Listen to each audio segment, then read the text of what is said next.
경호처 내부가 붕괴 직전인데 이런 보도를 조선일보와 KBS가 했다는 게 재밌습니다. 먼저 오늘 경호처 직원 전용 게시판에는 수사기관의 영장 집행을 물리력을 행사해 막을 경우 정당한 행위로 인정받기 어렵다는 취지의 게시글이 올라왔습니다. 그런데 해당 글을 김성훈 경호처 차장의 지시로 삭제된 거로 확인됐습니다. 그리고 이 부분을 KBS의 경호처 직원이 제보를 했는데 내부 분열이 심각한 것을 알 수 있고, 또한 경찰 출석을 거부한 김성훈 경호처 차장이 간부들을 상대로 내부 단속에 나선 것으로 확인됐습니다. 네, 정신이 나갔군요. 조선일보와 KBS가 이걸 폭로하는 이유는 만약 체포시도 때 유혈 사태가 난다면 그때는 정말 국짐이 돌이킬 수 없는 사태로 빠질 것이 두렵기 때문에 그런 것 같은데 어처구니가 없습니다. 그리고 저들은 이게 아팠는지 카톡이나 기타 SNS로 댓글 또는 기타 공작을 하는 것에 거품 물고 난리를 치는데 그 이유에 대한 중요한 분석 보시고 이어가 보겠습니다.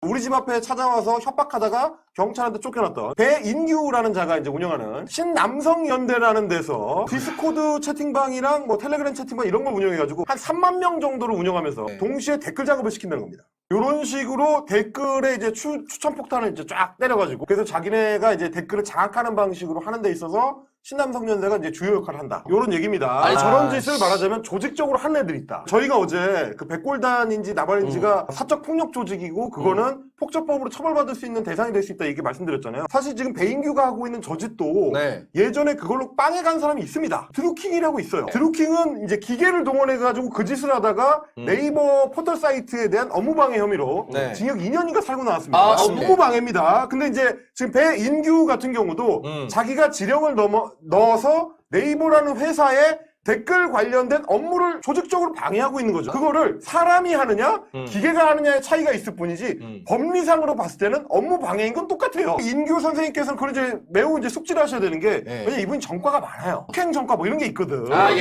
이런 게 있고 뭐 이제 본인 명의로 된 통장도 개설 못하고 이제 여러 문제가 좀 있으신 분이야. 이런 사람이 이런 중범죄로 이제 기소가 되게 되면 판사들이 잘 봐주질 않습니다. 네, 공감합니다. 민주당 파출소 더 힘을 내시길 바라며, 그리고 앞서 말씀드렸던 경호처 문제, 저는 아직도 우려가 됩니다. 박종준 경호처장이 경찰에 출석하면서 최상무에게 사직서를 제출했고 결국 사표를 수리했습니다. 박 처장은 왜 사표를 냈을까요? 더 이상 엮이고 싶지 않아서 그랬을 겁니다. 그리고 아마 자기 의견이 받아들여지지 않으니 그랬을 가능성도 있습니다. 그렇다면 사실상 윤석열이 경질한 거나 마찬가지죠. 그런데 권한대행으로서 인사권은 최소한으로 행사하겠다며 국회가 선출하고 대통령은 형식적으로 임명만 하는 헌법재판관 임명조차 제대로 안 하면서 경호처장 사표는 수리하고 대체 기준이 뭡니까? 윤석열 체포영장 집행과 관련하여 최상목은 현행 법체계에서는 공수처와